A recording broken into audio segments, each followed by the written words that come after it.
Hey, I'd like to welcome you to another episode of Mission Matters.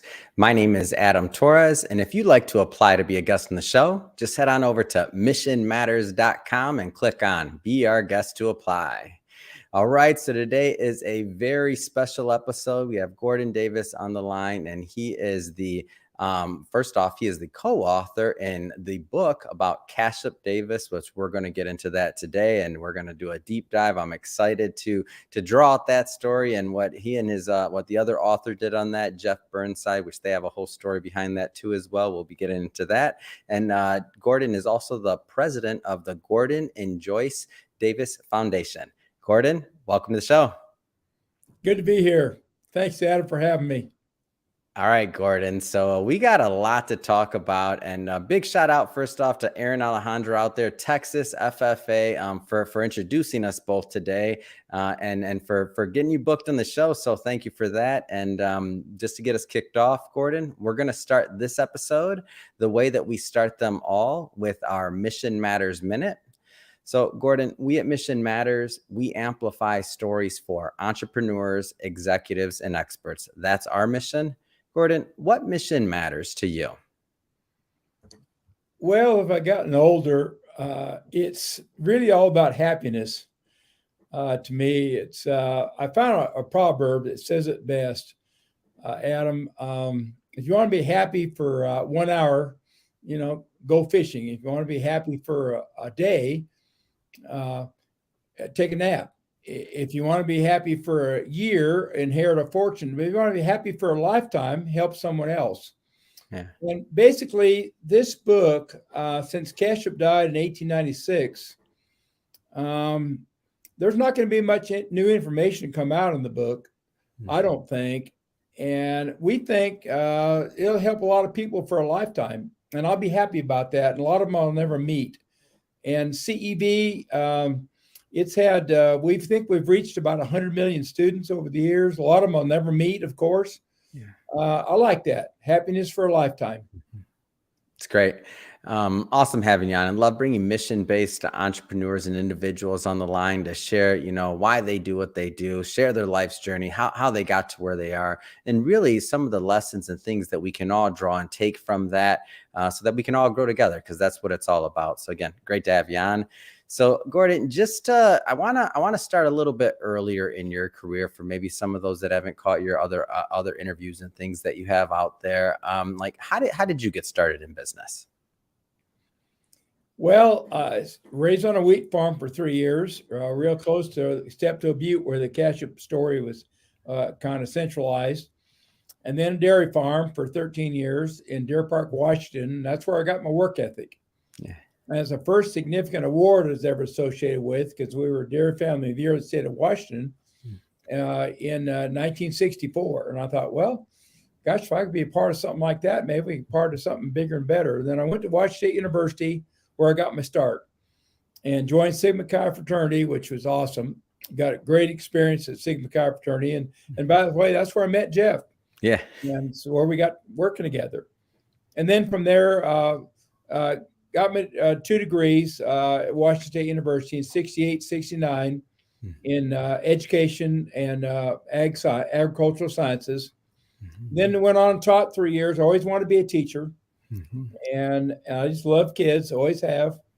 And then went and got a master's PhD at Texas A&M in 1972 to 77 in my favorite subject, which was meat science and muscle biology. Yeah. And then academia career at University of Tennessee and Texas Tech, teaching research positions, coaching judging teams. And then started CEV part-time in 1984. And I made a decision when I was 26. I want to be financially independent. And part of that, probably that decision might have been from Cashup. I knew the story when I was a boy, and I thought he always wanted to be financially independent. I'm not so sure that was the case. I think he just wanted to finance his next gig. And so anyway, I decided I was going to try to be financially independent. I knew I needed a good idea, and I wanted to do it by age 50. And my definition of financially independent was if you had $5 million in the bank, that would be financially independent, because I like to have fun.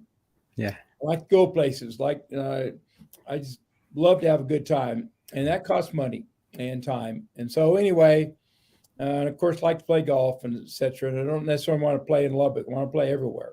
And Yeah. so anyway, career, one thing led to another, and we became financially independent in at age 60. And now I'm 77 and just having fun and trying to help some other people. And it's been a tremendous career, 2 careers, one in academia and then one with the business, which was is ICEV. Mm-hmm. So I first off, it's an amazing career, and I want to stick, if I can, in the earlier days a little bit longer, and I'll tell you why. So, I interview thousands of people. I think over 5,000 interviews easily at this point in my career, and I think I'm just getting started. But I wide range of different things, and I know that this isn't everybody's belief, but I'll throw out the stereotype, and that is, as teachers, if you chose that path, if you went to school for that, if you want to give back in that manner, that you can't make money, you can't be financially independent. Like, I don't believe that, but I've heard it hundreds and hundreds and hundreds of times. And I remember when I was coming up and when I was in school, I want to be an artist. That was my passion. That's all I did. I designed clothes, did a lot of different things that I know my listeners hearing me say that will probably be pretty shocked by that, but that's all I did. That was my whole life for quite a few years. And it wasn't until I was, in high school and I was, told by a guidance counselor, et cetera, that if I wanted to make money, I had to go into business. That's the path I had to go. So I know there's a lot of teachers, there's a lot of individuals in education that'll be out there that'll watch this at some point, either now or at some point. And I just don't I feel like at the core of all this, we're trying to add value. And if being financially independent was your goal, doesn't mean you can't teach. It doesn't mean that you can't, add value to the system. It just means maybe that you have to figure out how to add more value. What would your comments be around like going into the teaching profession and being a teacher and like also achieving financial independence? Is it possible for more? Pretty tough. Yeah. It's upset, to tell you the truth. It's probably about a 30-point upset if you're betting on football. And I just knew I had to have a good idea. Yeah. And I was told when I went to college by the fraternity guys that maybe I ought to think about going to law school. Yeah. And I said, no, I want to be a teacher. I just love the kids. I love teaching. And so I was told early on, read all you can, pay attention. And I could see in the early 80s when I was teaching at Texas Tech University, the kids were looking off and so forth. And when I went to school in the 50s and 60s, grade school and high school, and then in college in the 1960s, we paid attention. We'd take our little notes and we have our pencil there, and we didn't miss anything. And you take 4 or 5 pages of notes in class, and you had an attention span of 50 minutes. Well, I could see that kids had less attention span. And that was even in the early 80s. And so the basic idea was to bring the expert to the classroom. And I also figured out in teaching agriculture, not everybody knows everything. I was a meat scientist, and I started teaching horticulture and forestry when I was at Lake Stevens High School. And I noticed I didn't know anything about the subjects, but I couldn't find much. And I needed, I'd love to have some video. The trouble with slides, we had slides in those days. The problem is you had to know something if you showed a slide. And so I'd put a slide up there, and I see some red flowers, and I go, well, okay, what's the name of the red flowers? So then I got my PhD in meat science, and I did a clinic, a meat judging clinic at Lubbock, Texas. And I noticed that teachers were asking me some of the same. I was Dr. Davis then. Yeah. And here I was, some authority in meat science. And they'd ask me some of the same stupid questions that I was asking 13 years earlier when I was sitting at a horticulture symposium or a clinic or something. Yeah. And I thought, oh, not everybody knows everything. So all I have to do is just bring the expert to the classroom, and it worked. And now we've employed over 1,900 different collaborators. Some of them are the best in the world at what they do. And we've taken on about virtually hundreds and hundreds of subjects. And we've never had a collaborator ever turn us down, Adam. It's amazing. On video, talk about their field. I wish I could claim that I never had a person turn me down for an interview, Gordon. Come on, man. Yeah. That's awesome. So I want to draw out something about what you just said in that example, because again, having talked to thousands of people, many different professions, like what I see here is that you found a problem and you found something that where you can add more value. So not everybody. So think about all the individuals. So the technology, and I want to talk about this in a moment, but like VHS where you started, right? Like the technology was there to do something. And so when I look at some like pioneers, which I would completely consider you in this space, and just like Cashup was a pioneer in what he was doing, and we'll go into that as well in a moment. But like you were finding a way to innovate, you were finding a way to solve problems, you were finding a way to add value. And I see people do this. There's somebody that out there, different professions, just use another one. There's a difference between, maybe the orthodontist that goes in, does their job every day, or the dentist, or name the profession. Then there's the person that says, okay, I'm doing this, but there's also maybe a better way to do it, or another way to do it, or another thing I can add to the system that can add value. And in doing that, many achieve financial independence, and they're able to provide more values across the market in whatever their field is. So I just wanted to draw that out, because as I was kind of researching Cashup, reading the book, and I'm looking at your career further and further, I'm like, okay, just for all reality, you were a teacher when you started, and you found a problem, and let's get further into that, but you found a way to add value, and then look what happens many years later. So I think it's really interesting for people to take a look at that, and to look at themselves and maybe what they want to do for whatever their goals are. Not everybody's goal is to build a big company, right? It doesn't have to be that, but whatever your goal is, to just understand that you can add value wherever you're at with what you're doing. So I want to jump around here a little bit, but stay on theme for a moment, Gordon. So the transition. So when I say you're a pioneer in your field, when people are talking about online education right now, because, well, what happens when there was no online, right? What happens in some of the earlier days, and what did that look like? Because now everybody can, be online and maybe give some value, which I love, in terms of their expertise, whatever that is. But like, how did it start? Take us back to the VHS days, to CDs, to online. Like, what did that look like? And I know it's a long span, but give us the high level of what it looks like to pioneer in that field. Well, when I was in college in the 1960s, teachers wrote everything on the board and just took notes. And then a little bit later, they had overhead transparencies. Mm-hmm. Okay, so you took notes, they talk about those, and then sometimes a combination of the two. Mm-hmm. And then you get a teacher who had some slides, good slides. Yeah. And they'd put a slide up there of a plant or an animal or welding or whatever it is, and they'd talk about the slide. And then what I found out with VHS, you had the combination of the picture and the expert. And it took me a while to figure this out, but the teachers really liked the audio. They wanted the content expert, because if they want to see a flower and they don't know the name of it, they can go find the flower. Yeah. But you got to be able to talk about it, or talk about the disease, or talk about the particular Microsoft, or whatever the topic is you're talking about. But you need the expert that can communicate that. And then I found out that I might have been an expert in some stuff, but I just sought out the best people. University of Wisconsin, Dr. Dixon and Dr. Harold in welding there at Sam Houston State University, and Dr. Pond in nutrition at Texas Tech University, and so many more. Mm-hmm. Just people that are really articulate and knew the subject inside and out and backwards. And the subjects that I put on video, the first ones are 1981. I'd already taught the subject. I'd been teaching the same subject since 1972. Wow. But slides and a blackboard. So the knowledge of the subject was easy. And I taught it many times.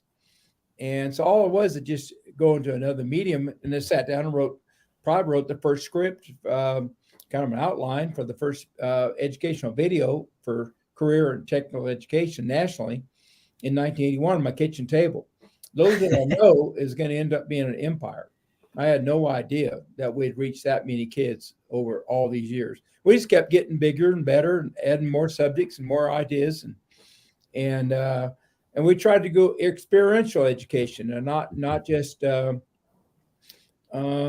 other words, hands-on things, small gas engine repair, take an engine apart and put it together. I already mentioned, well, building construction, building a building from the bottom to the top, put it all on video and explain, etc. along the way. And got into wildlife, got into plant identification, got into Ducks Unlimited, got into business and housing and fashion and so many subjects, Yeah. etc. But anyway, all these experiential education with really top people explaining it that have taught it, and it just rolls off. Anybody with notes, we didn't use anyone ever that had to use notes. Yeah. They had to have it all, just look in the camera, and that was it. And so and we just told people to just teach like usual, to edit it down and make it look good and go on, and it's worked. Then went from VHS, then to DVD, VHS 1984 to 2001, then DVD from 2001 to 2011, and then we went online. Each one of them was a risk. Yeah. We went to each one, and we lost competitors along the way because they didn't want to take the risk. And you're looking at $500,000 at least risk each time you take a shot, and so that was good because a lot of competitors decided not to keep up.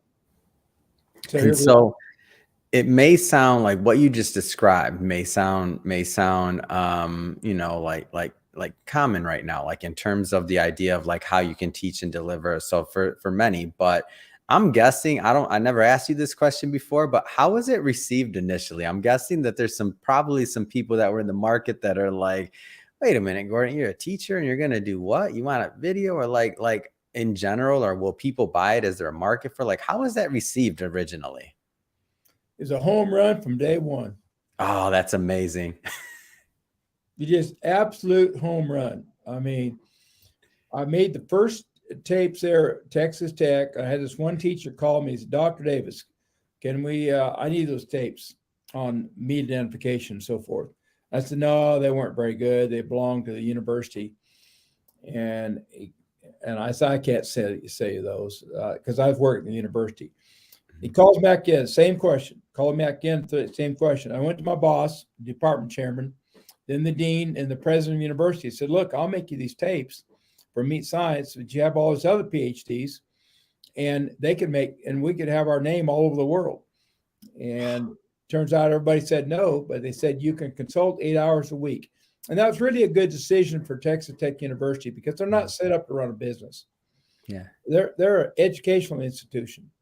Yeah. But you do have the University of Phoenix now, and Arizona State, Purdue University, and others that are leaders in online education. So I think we're ahead of our time there, and I think the schools that are doing a lot of online, the key to online is not talking heads. They got to be doing something. It's got to be interesting. Got to be edited. It's got to be crisp, and it's got to be live. You got to have questions, activities, projects, and to work for today's learner, not just a standard old lecture for 50 minutes on a video, which would be absolutely terrible. But some of them do that and give credit for it, when I think it's awful.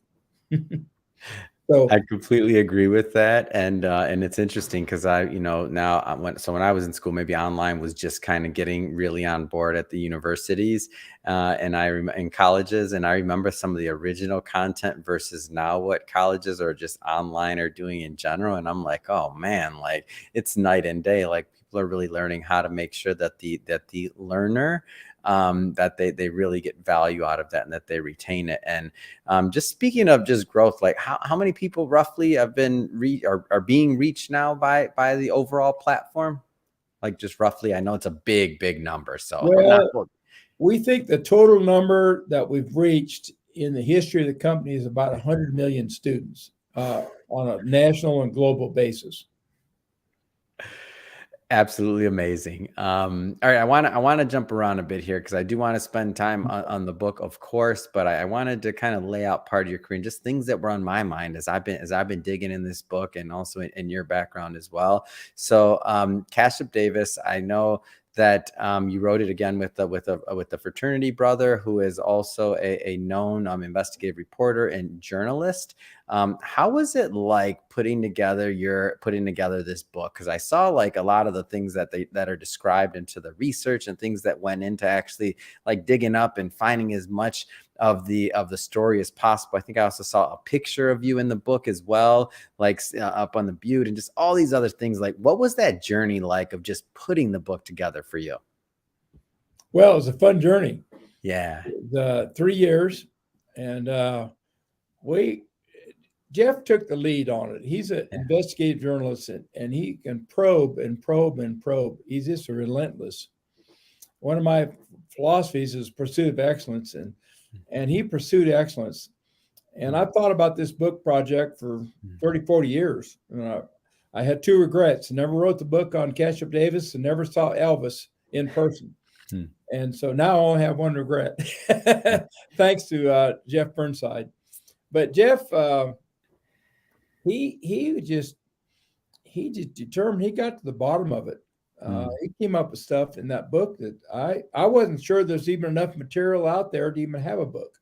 Yeah. But the process was very invigorating, and there'd be a lot of texts and emails going back and forth where we talk about what the latest thing he's uncovered and this and that, and what I think I've been through the book about 5 times. Yeah. And we got talking about senior author. He wanted me to be the senior author because it's Cashup was my mentor, secret mentor. And I said, "Oh no, you did the work. Put me in the second spot, Yeah. and you be the first guy." Yeah. And of course, he's won 10 Emmys, 3 national Emmys. He's a very bright, penetrating person, and he got the Cashup crew, which is a group of people that help dig out stuff out of attics and trunks and microfilm, newspapers, and so forth. So, because Cashup died in 1896, that was one of the biggest challenges on this thing. How in the world can we tell a story about somebody that died in 1896? So it was I was going on in my career. I sold the company during all this. The company was growing and growing and growing. We tripled in sales in 2020 during the COVID, and the company increased value that year substantially. And so this was just a side thing. And I've always kind of been a workaholic. And so just found time to work on it here and there and try to be responsive to all the deadlines and help out Jeff all I could. But he was the leader. Yeah. And for the listeners and viewers, just so you know, so the Cashup crew, and just to elaborate on that a little bit more, because I definitely want everybody that's watching this to go pick up a copy of this book because it's very unique. Like, so the idea was that Cashup's been gone for quite some time, and like how much stuff could you actually find that was going to tell the story? So it was kind of like a community effort on digging up like what they could find. So meaning whether it's like you said, Gordon, whether it was so there's something in your a memory, a family memory, a memento, something in your attic, like a relic, like, and collecting all of these stories. To me, that was inspiring because I'm like, there's no other way to put a book together like this. And my hat goes off to Jeff 100% on like, because I'm thinking about like, how would you even tackle this? And I'm like, oh, you could only be done with a skill set like Jeff's that would want to go and even think like, how are we going to dig up all of this stuff so we could create a book that is not just honoring, but also that is, historically accurate to Cashup's legacy. I thought it was amazing. Thank you. And the book is written. A lot of people now are my friends that some read books all the time. Some read 1,000 books. Others just read a couple pages at a time and then go to sleep. But not a lot of them are getting done. And one of the comments that a lot of these people make out of respect is this unbelievable effort to dig out all this stuff. And And the question is this a movie? And it Mm, might be. yeah, Uh, we'll wait and see if anybody in the movie business wants to talk to us. yeah. But the script is right there, Hmm. and I just think it shows the reality. I ended up with a tremendous amount of respect Yeah, for pioneers, yeah, and not knowing what's going around the corner as they go from east to west. And Ohio, in the 1800s was considered west, but there was a national, there were just a plethora of people that wanted to go west and wanted to explore it, and it was a major interest. And by golly, old Cashup says, "I want to go west," and he who yeah. knows what was around the corner, and some of the pitfalls they had, which I don't think the movies today Hmm. really give pioneers the credit they should. Yeah. Some of my favorite movies are, like Tombstone, Yellowstone, maybe Lonesome Dove, maybe Gunsmoke. Well, it's gambling, shoot 'em up, bars, alcohol, fights, but and they kind of refer to farmers like sodbusters. But those Mhm. pioneers, they had to feed their families, and they had 6 to 12 people in their families, and they had to find some land where they could cultivate it and grow Mhm. something, and then maybe feed that to the animals, and so they could have a source of income and at least a source of food. But the perils of doing that and the challenges of doing that, I just ended up with a lot of respect for pioneers. Period. Now, in the Northwest, Cashup was one of the most famous ones, no doubt. So much because his name was Cashup and not Frank Smith or something. Yeah. And so I don't know if you're gonna have a story unless you had the Cashup name, but nevertheless, at the Pioneers, I just ended up with a lot of respect for him, and I think Jeff did a great job Mhm. of pulling that out. Yeah. And I look when you say it's a movie, it's an obvious movie. Just even the title, it's obvious. Cash Up. I mean, it's there. Like that's just like people. You hear that, and you're like, you want to know more. So you can see how, like him just going through his career and what he was, which I saw like a big. I mean, he was 100% a promoter of the day. He was definitely somebody that was that other people rallied around as an entrepreneur. Obviously I don't think that's the word they were using back then, but they were rallying around him. And when I look at that, and then when I kind of think about like what you were doing and how you were pioneering education really and delivering value into the classroom and to the tune of over the span of the company over 100 million students possibly or more, right? I think it's really interesting. And so part of the story and what a lot of this centers around, just to give a little bit, we're not going to give too much of the book away because I definitely want people to go pick up a copy and to dig in and have the experience I did of digging into it, and really a treasure trove of a book. But one of the big things that this centers around is, at a certain age, as Cashup went through his career, it was building this big hotel up on Step Butte. Like I'm trying to figure out, like as an entrepreneur, like how to even, I couldn't even create an analogy for that, but it was a huge task. Like who looks at this Butte and says, that's where I want my hotel to be? You obviously been telling this story and been around it your entire life. What do you think, if you could put yourself in his shoes, what are some of the things that you think led him to do that? Well, pursuit of excellence. Yeah. He always wanted to go to the next level. Mhm. And I don't think I wanted to become financially independent, but I think he just wanted to finance his next big vision, the next project. Mhm. And so when the railroads came through in the early 1880s, um, he decided, well, and it shut his stagecoach operation down. So he said, what's next?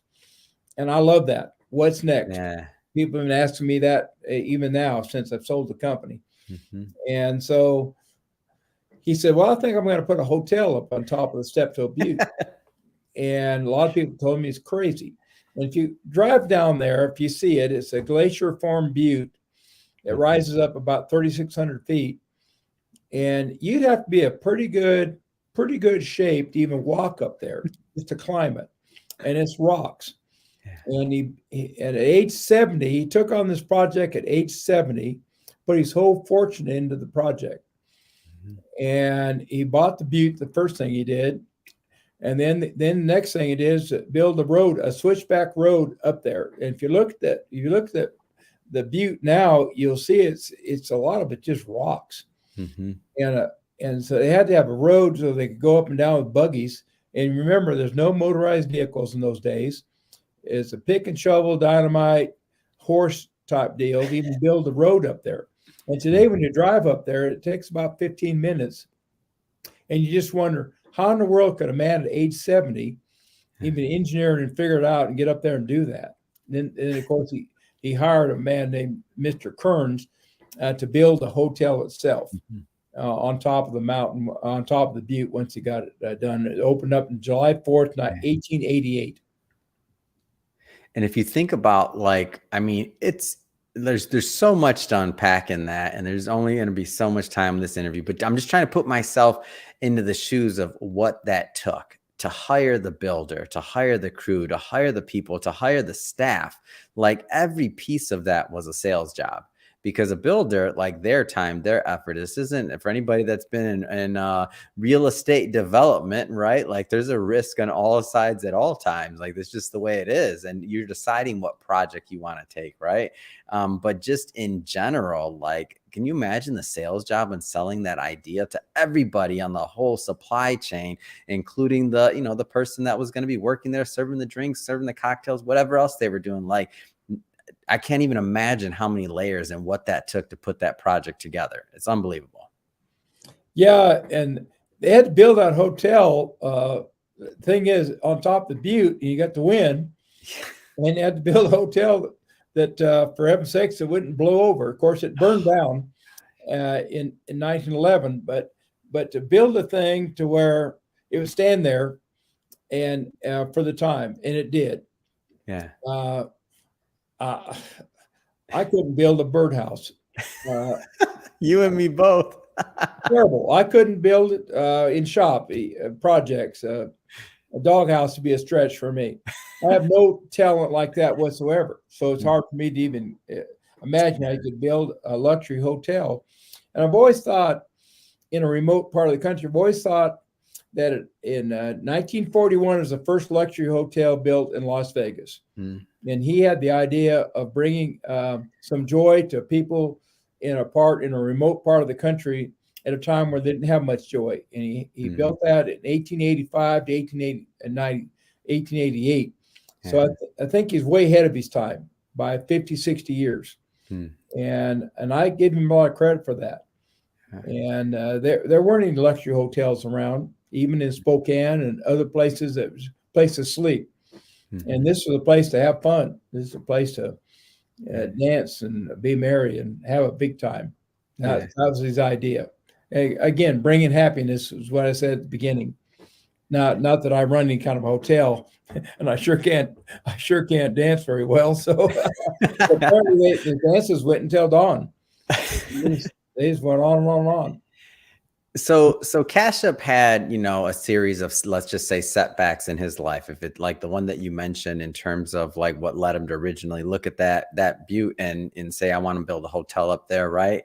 And a series of setbacks. And I know in your particular career, like when you set up that company, it was a home run from day one, and it grew, right? And it kept growing. But I'm just curious to ask, if you were, and this is a big what if question, like if you had to start all over, and let's just say age and like everything else like aside, if you're saying, and you had to start over in a similar situation as Cashup, like what industries or what would you be looking at? Like what kind of things would interest you today?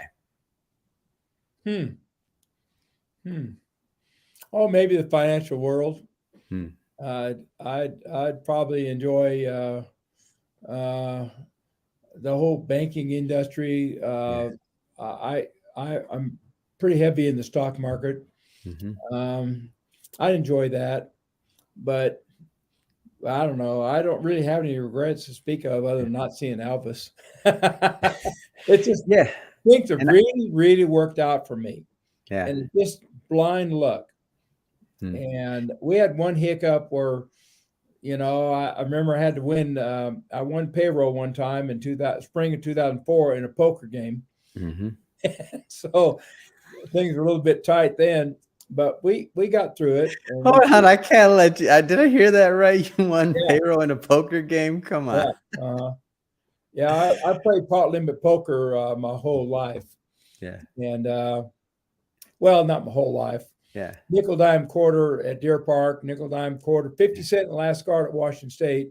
Mm-hmm. And I went teaching. The last card was $5, and I came to Texas. It was pot limit. So Wow. I've seen some big pots, Yeah. and I like that. Yeah. I like taking chances, Yeah. and we were hurting. Of course, didn't have very many employees. I think it was only like 10,000 or so, but it's still a pretty good night. And people would ask, what would happen if you would have lost that night? I said, well, I would have had to go see Joyce and get some of her equity that was in our house.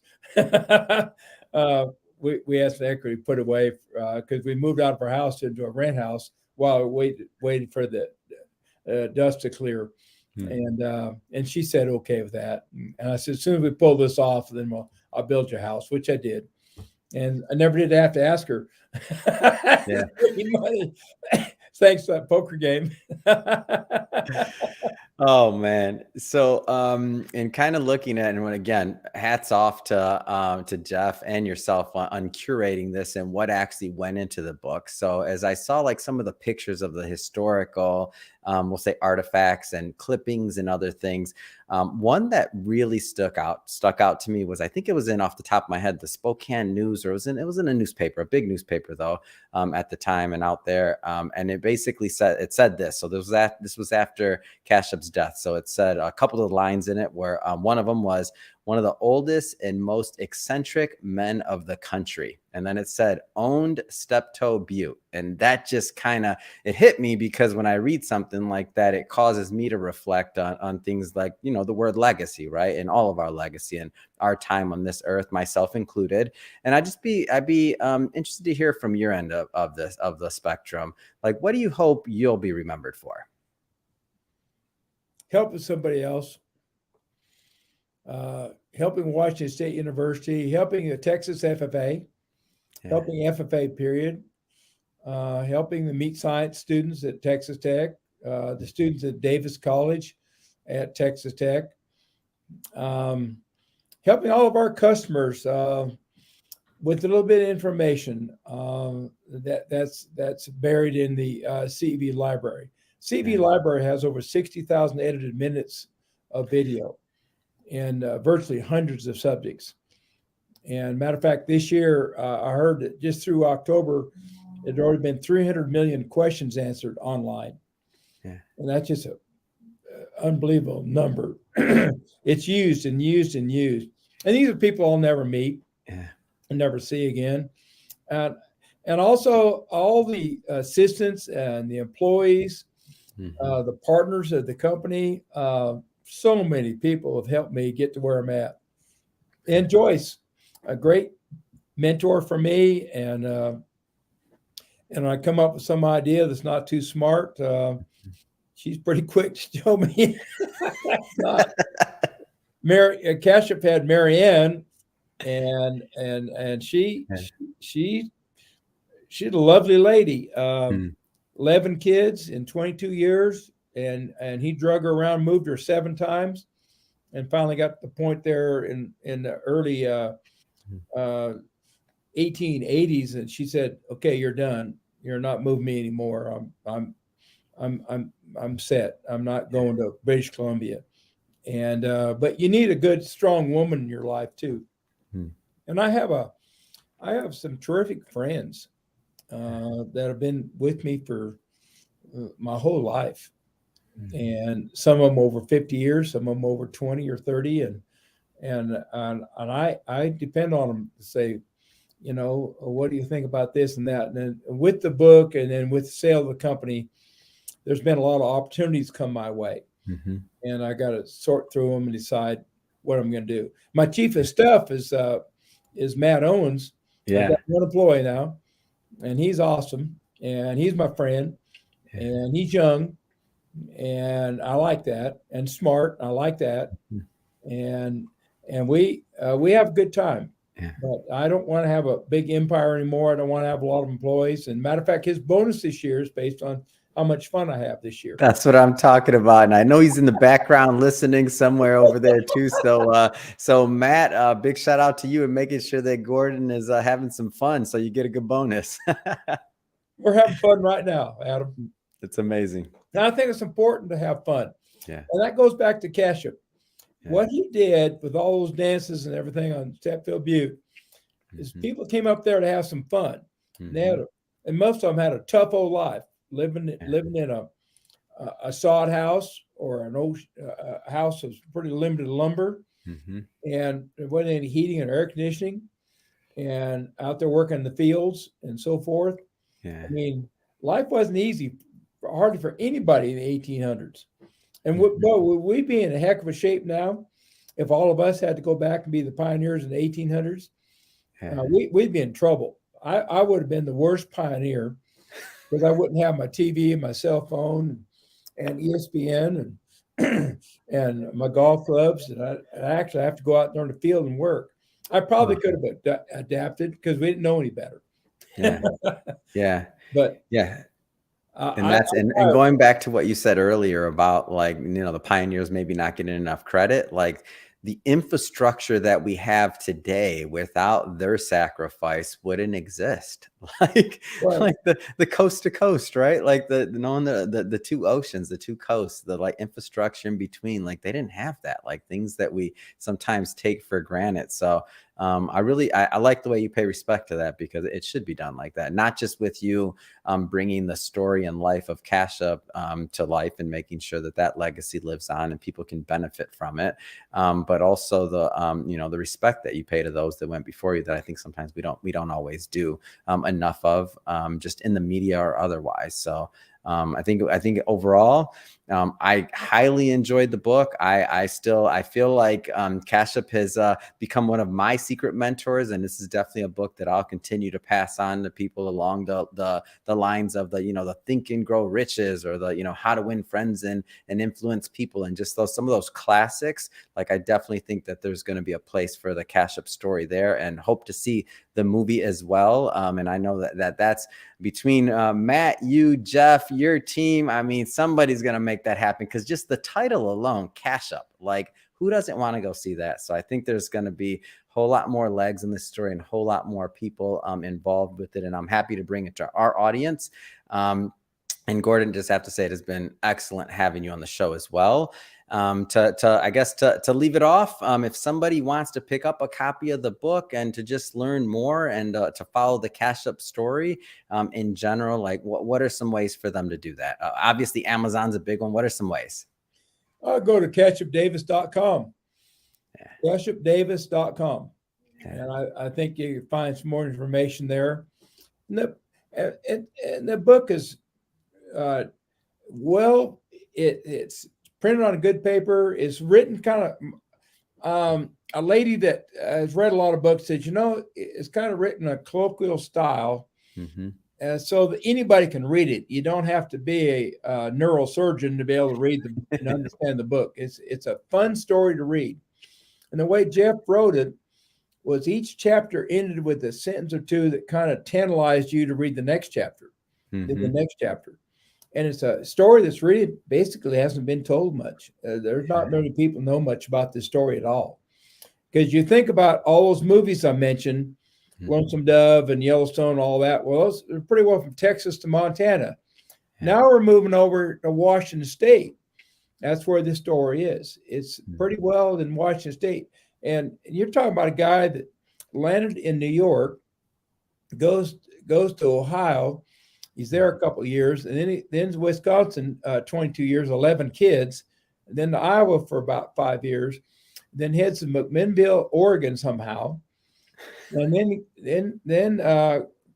goes down the Snake River and then a mule and gets up into the Palouse country of Washington State, which is a great country, and that's where he becomes famous right there. Yeah.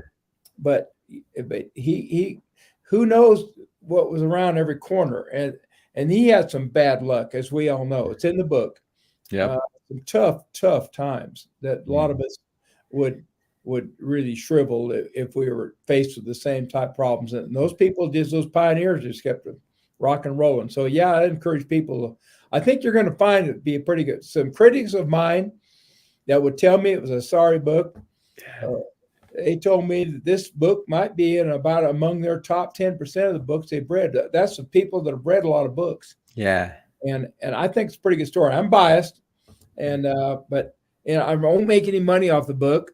I don't plan to. The proceeds from my side is going to go to Washington State University and Texas Tech University for various endowments that I've set up over the years. Yeah. It's great. It's not a making deal at all. It's a great story, and we'll put, by the way, for everybody watching this, we'll put the link to cashupdavis.com on in the show notes and on the website, so you can just click on the link and head right on over and pick up a copy. And obviously, it's on Amazon too, so pick it up there too. And speaking of the audience, if this is your first time listening to a Mission Matters episode or engaging with the platform, we're all about bringing on business owners, entrepreneurs, executives, and experts, and having them share their vision, their business, their mission, how they got to where they're at, and really, the ups and downs, everything in between. And what can we all learn from that information and that content? Because ultimately, we all want to grow together, right? That's the goal. If that sounds interesting or engaging or fun to you, hit that subscribe button, because we have many more mission-based individuals coming up on the line, and we don't want you to miss a thing. And Gordon, really, it has been an absolute pleasure. Thank you again for coming on the show and sharing your story, of course, and also the Cashup legacy. So thank you. Thank you, Adam. You do a good job. You're a pro.